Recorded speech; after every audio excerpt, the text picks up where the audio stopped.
Hey, today I'm talking about She Said, the new movie that is based off of the book that detailed the writing process that went into the New York Times article about all of the terrible things that Harvey Weinstein did. And it's alright. It starts off with the prologue where it goes into one of the characters detailing the New York Times article about Trump's sexual assault stuff, and then it skips ahead a little bit and then it goes into the Harvey Weinstein stuff, and then it ends with literally them pressing publish on the article. Now, this is definitely an important story, and for a lot of reasons, one of which being it was legitimately a turning point for our society. Like, it was one of the main contributors to the Me Too movement, so that in and of itself makes it an important story. Help contribute putting a terrible man behind bars. But what this movie fails to do is it really just tells at best half of the story. Where this story gets really interesting is after it was published. That's when it just exploded and all of these women started coming forward. I didn't need to see 2 hours of two women slowly writing. I needed at best an hour of it, and then the second half is just slowly seeing all of the effects that this article has. Like, it would be like watching the story of the atom bomb being made, but then never seeing it actually explode and the consequences of, oh, we actually made this thing. Now what? So it's just weird that they cut it off there. There's other weird things too. Like, they make several comments about, like, okay, you're probably being spied on and being followed and you're probably a bit in danger. And like, we don't really see any of that, if that's true that they were actually being followed and spied on and in danger. Like, there was a car that was weird, and there was like one little bit with one of the women getting a bunch of phone calls. But like, it didn't really feel like those were threats or anything, or like these two women were actually in danger at any point. But we needed to feel like they were, if that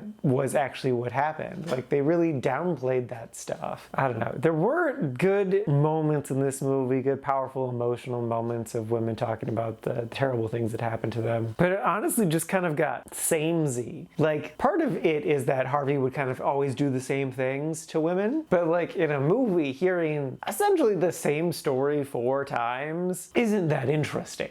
So I don't know. Even though I do think this story is definitely very, very important and one that should not be forgotten anytime soon, I don't think the filmmakers behind this film did the best job of dramatizing this story. It's still good. I liked it, but it's no All the President's Men. And now for my ranking. I put this at number 58 in the liked category. And this is out of a total of 68 new movies so far this year.